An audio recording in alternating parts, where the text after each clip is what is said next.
positive you're going to like it. There's a lot of positive things going on. Yeah. There are, and that's a real void because those things usually aren't reported. So you're filling a void. Yeah. There you are. Welcome. I'm Perry Williams. This is Hamilton County Newsmakers. Today I got alongside of me Dr. Beth Niedermeyer. Welcome, Dr. Niedermeyer. Thanks, Perry. It's good to be here. It's great to be here. Well, we have just spent 2 hours together at the Miller Ambassador meeting. Why don't you tell people a little bit? Because to me, being a student or yes, you're part of the course. What a great program. Talk a little bit about it and your reasoning behind doing this program. The Miller Ambassador Program is designed to give community leaders and parents a backdoor look at all of the workings that happen in Noblesville schools. So we focus on financial management, operations, academic programming, extracurricular programming, and today the group got to see the high school and focus on extracurricular activities. So we went into the band room, we visited the weight room, and we were even treated by the culinary arts program and had a lovely breakfast. Yeah, that was outstanding. Sorry, Jim. I apologize. I should have brought you something back. But yesterday I talked to Dr. Monday with Sheridan Schools, and we were talking about, and I think the one great thing that I see different in schools today compared to when I went to school, and even Marty and I had a conversation even when she went to school on how schools are today, okay? And one of the things in the show yesterday with Dr. Monday, he mentioned the relationship that you and Dr. Arrowood and now new Westfield Superintendent Dr. Raid has.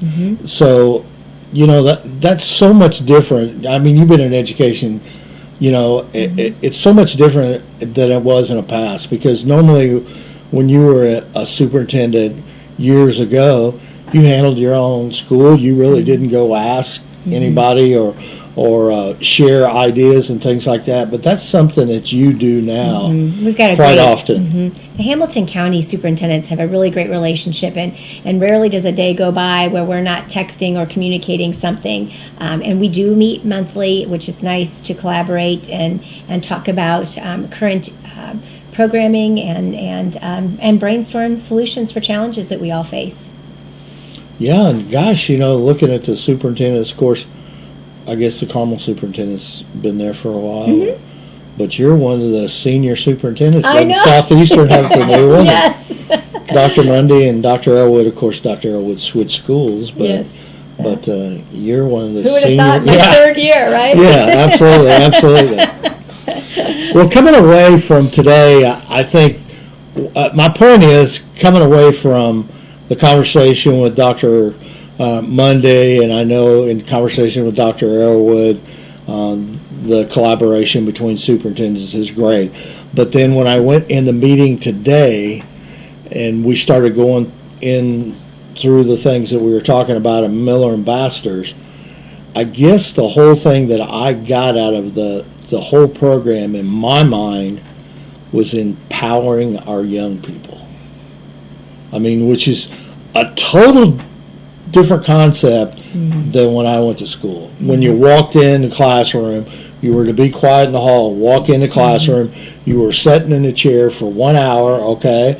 You open a book, you go through, the teacher tells you what chapters to read, what to do, you discuss some of those things, and you go out. School today is not like that, and we saw that today. So talk a little bit about some of those things. Well, both Principal Heidi Karst from Stony Creek and Principal Jeff Bryant from Noblesville High School both talked about ways that they empower students to, when students have an interest area, they go to the principals and they talk about clubs that they want to start. And so really it's very exciting for students to take on that kind of ownership. And one student at an elementary school, well, actually it was two, they started a book club where they wanted to help younger students read novels and they discuss the novels. So they initiated that on their own, and that's the kind of empowerment, that's the kind of leadership that we want to teach students. And Jeff Bryant talked very much about the same thing at the high school level. When students have an interest and a passion, then they find a teacher sponsor to sponsor the after school club, and they get it started. So it's exciting to have all of those kinds of opportunities. And I also think that you saw today the kinds of courses that are offered to students.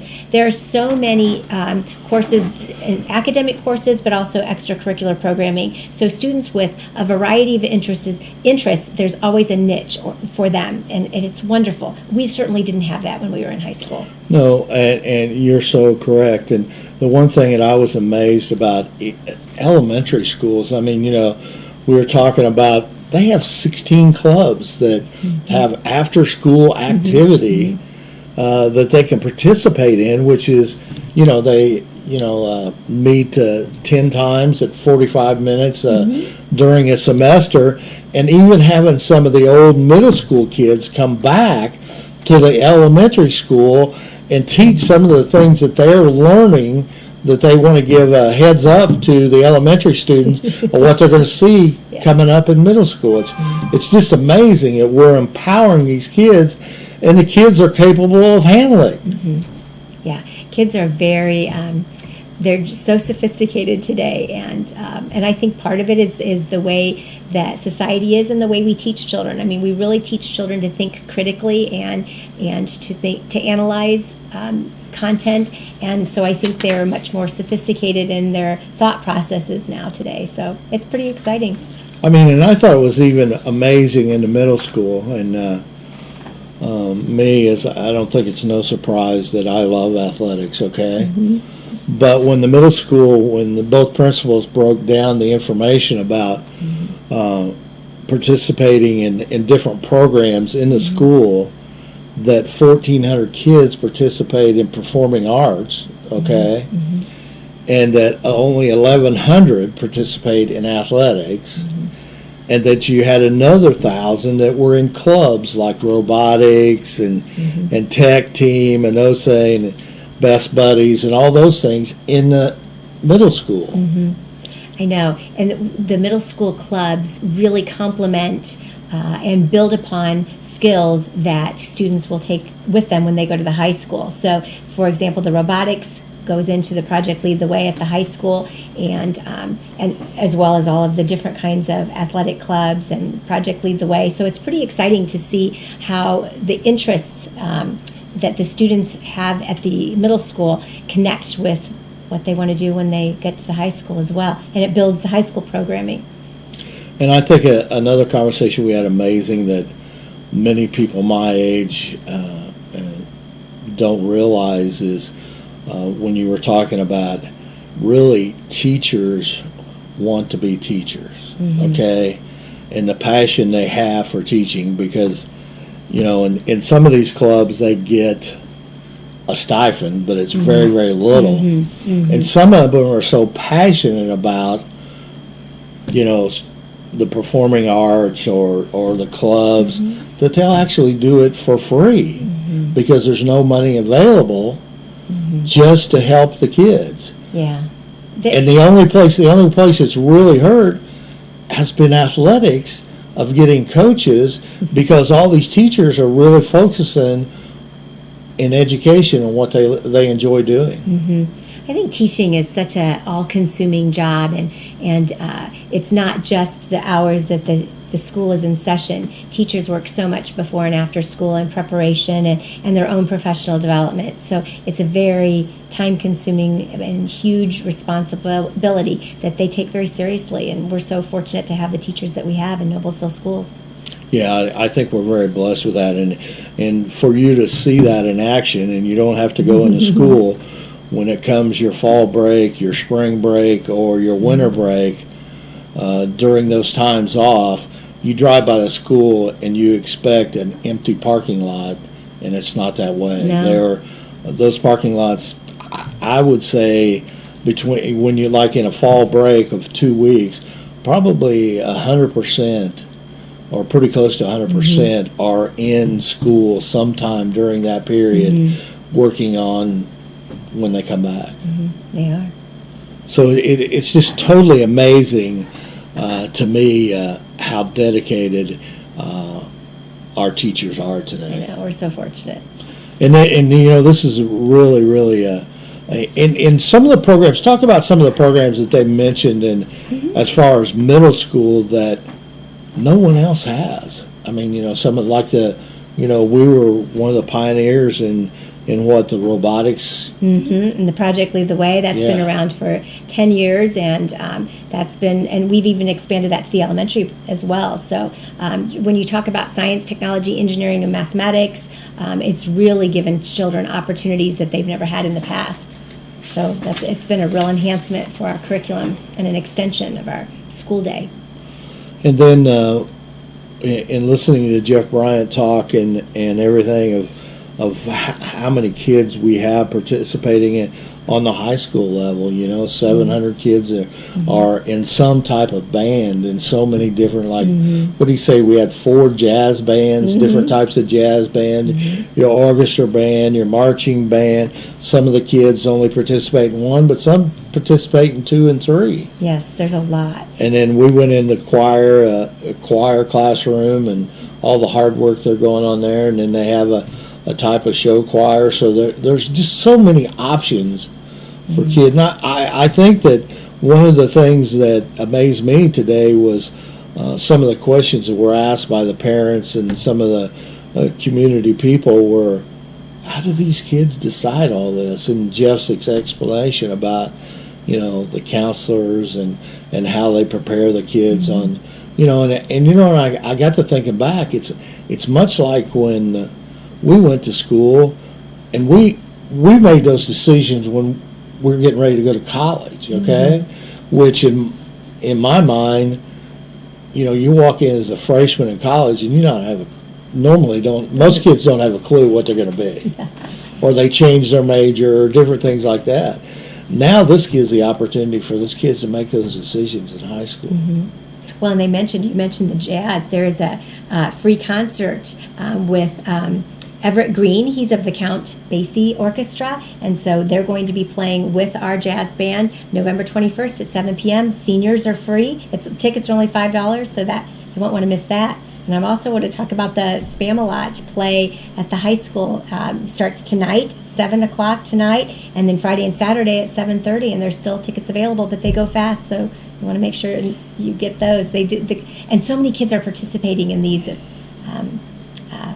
events, so they do a great job. Our performing arts at impressive. Noblesville is unbelievable. Yeah, it really is.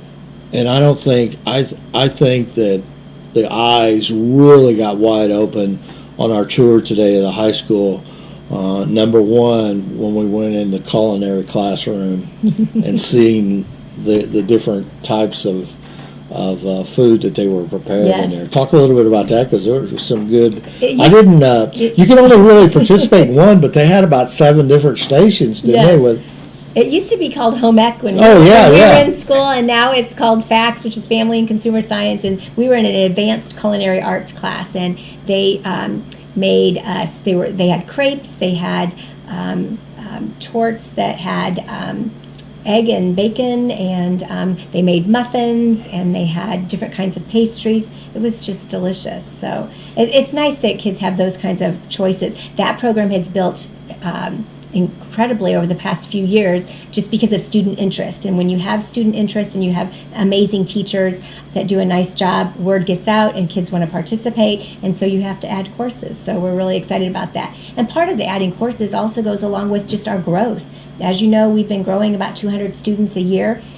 Just to give you an example of that, one of our current senior class is like 633 students, but our current 4th grade class is 855. So in 8 years, that senior class is going to be, over 800 students. So that's why we've had to launch into the boundary management, which is we've got a team right now that's meeting. We've got a team of parents, a parent from each elementary and both middle schools, and looking at all of our boundaries and trying to determine the ways that we can maximize the facility. In our southern borders, we've had some significant growth, both at Promise Road and Noble Crossing, and the growth hasn't been quite as significant in the middle part of the district. So we want to tweak those boundaries so that we can maximize the space that we have. So that's one of the advantages of being in a growing district. You've got to always look at those boundary lines and do some adjustments. Yeah, because we both know that southeast quadrant of the Noblesville district is growing on leaps and bounds, and will probably continue at least for the next 5-6 years. Yes. We also have 9 meetings coming up in January and February, and they're posted on our website for one at each of the elementary schools and one at each of the middle schools, just for parents to give feedback and hear what the committee is proposing, and then they'll take all that feedback back to the committee, and then they'll rework their lines and before they do a proposal to the school board. So parents will really want to make sure that they check out those public meetings. Yeah, and once again, we're not only empowering the students, we're also empowering their parents to be able to give feedback. And another thing too that you mentioned was mentioned in a meeting today with Jeff Bryant was talking about with the orientations coming up for your 7th and 8th graders, that they are going to meet with the parents, and it's very important for parents to understand what's going on in our school. Absolutely. We provide a lot of opportunities for our parents to be involved and to give us input. We've got another meeting, as a matter of fact, tonight. We've got our elementary digital learning committee and meeting, and it's open to all parents at the elementary level, and we're exploring what digital learning should look like in grades kindergarten through 4th grade. So we're looking forward to a great conversation this evening with a lot of parents there, and to get their feedback and to really look at the research and see what's going to be best and how it should look at the youngest elementary ages. Absolutely. And then, of course, we went down and seen one of the finest athletic weight rooms in this area, okay, and I can tell you from being at some colleges, some major colleges, in fact, in the Southeastern Conference, that our weight room is just as good or maybe a little bit better than some of those, okay? And the other thing you got going for you is, and I told many people in that class when we visited the weight room, that Brian Clark could go anywhere in the country. He's nationally known, but he chooses to live in Noblesville and teach in Noblesville, and we're very blessed to have those kind of people.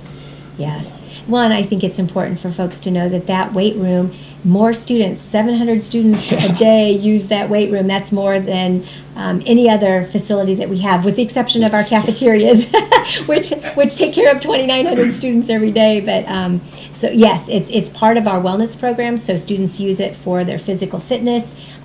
So it's you need a space that large. When the class that we saw today had 115 students in it. Yes. So you need a big space, and it's a very well organized program, and I loved how they rotated around the stations. After we stopped at the Culinary Arts, we should have gone and done a few rotations ourselves, I think.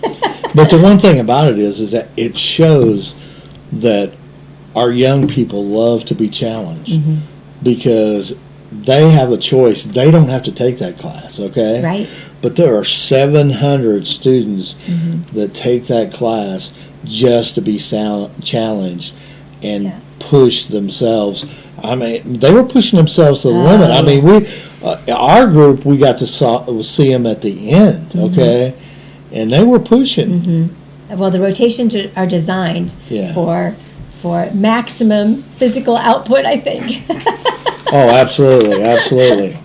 And I think another area we ought to talk about is one of the things that you mentioned is Noblesville Schools is not just for our students, and that we have 15,000 hours of activity outside the classroom that goes on in all our facilities in Noblesville, which is 2 million square feet under roof. Is that yes, right? Yeah. Yes. And I think, I'm glad you brought that up, Perry. I think it's important for the community to realize how much our facilities, their taxpayer dollars, are being used by the community.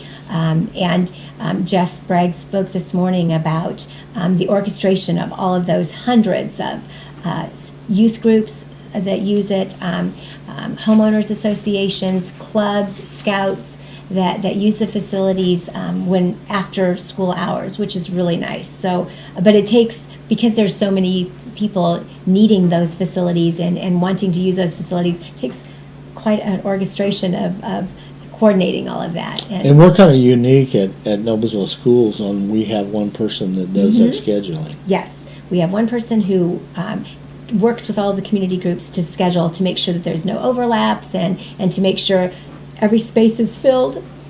Yeah, and I think we're talking up in the numbers of like 535 teams or clubs That's exactly that are scheduled through our school system, which is unbelievable. And I thought it was, we're into basketball season now, and there's 128 youth basketball programs that schedule through.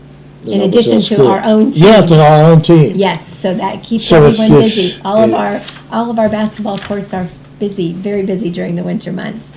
And the one thing about it is we really utilize our school because there are a lot of events that are on Sundays that, if anybody knows anything about the Indiana High School Athletic Association, that's a big no-no. So none of those are school teams practicing, okay? And in fact, my grandson goes to Hamilton Heights, and he plays in the youth basketball league, okay? And we played at Noblesville this last weekend, and there was kids from Guerin, there was kids from Fishers, there were kids from Carmel. I mean, scheduled there to play. And it also is very beneficial because we can schedule some of our basketball players and some of our coaches there that takes tickets and sell concession, that they get to use that money for their own sport. Sure, it goes right back into the program to help the students. Because that's a very, very expensive. And the one thing that I enjoyed about Jeff Bragg talking about was the amount of money, that a fee you have to pay for facilities. Did he say it was $25 a year per kid, and it's going up to $50? Am I saying that correct? I'm not sure about what the fee was. But it was very minimal. We try to keep it low, and sometimes it doesn't even offset. I know one of the participants mentioned the wear and tear on the facility, and so sometimes our costs don't even offset that. But that's part of being in the community, and absolutely, and your give back to the community. That's right. Well, let me see here. We have to check one more thing. Marty's notes. Yes, here, one more thing we need to mention, and I want to make sure the whole community knows about our new transportation facility. Is that where you were going? Yeah. Okay.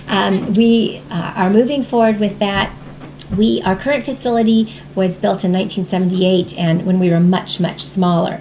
We have over 130 buses now. So we outgrew our space. We needed a larger space to just maintain our fleet, and we needed larger mechanic bays because the buses are bigger than what they used to be, so that the mechanics can fit their equipment alongside those. So the new location is going to be on Hague Road, and we're going to be good neighbors, so it's going to be tucked back right next to West Middle School, but tucked back farther, and there will be a nice boundary of landscaping. And a real benefit to it is that we'll be able to share the parking lot with West Middle School, because any parent at West Middle School who goes there for an after school or evening event knows that we run out of parking. So that's a real good fiscal collaboration to put both of the parking lots together so that we can really maximize our space. So construction will start this winter, and it will be ready by summer of 2017. So we're really excited about that.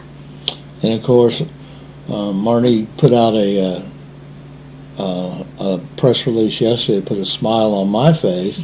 Yes. The announcement of Harris Chevrolet getting a new turf. So that's a great addition. And, I know there's people in the community are concerned about us turfing that field with conversations about maybe moving it to a different location.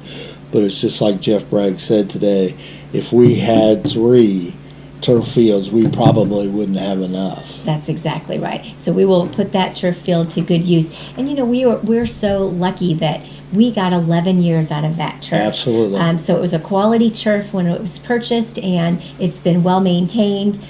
We know some school districts that their turfs have only lasted 6 years, and we've had a lot of groups on our turf. So Yes. we really maximize the use of that, and we're excited to get a new turf. So we'll make sure our students continue to be safe. Well, Dr. Niedermeyer, I appreciate you coming today. And Thank you for having me. It's always fun. Actually, the times went pretty quick here. It's Jim's gone very already, fast. Yeah, Jim's already shut it off. He saw that it was not going to stop in 24 minutes. So he just kind of turns it off. But I appreciate it. There's a lot of good information that came out of here. I think you're doing a wonderful job, and we appreciate all the schools in Hamilton County, and thankful for all you great superintendents. Thank you, Perry. Love what we do. All right, thank you. Well, I'll see you next week. I'm not sure who my guest is next week. Of course, I had 2 guests this week, so. All right. Next week we're off with Thanksgiving. That's right, so I won't be here next week. Okay. Kids are out. You know, I got to tell you a quick story. Your letter you sent out. Yes. Okay.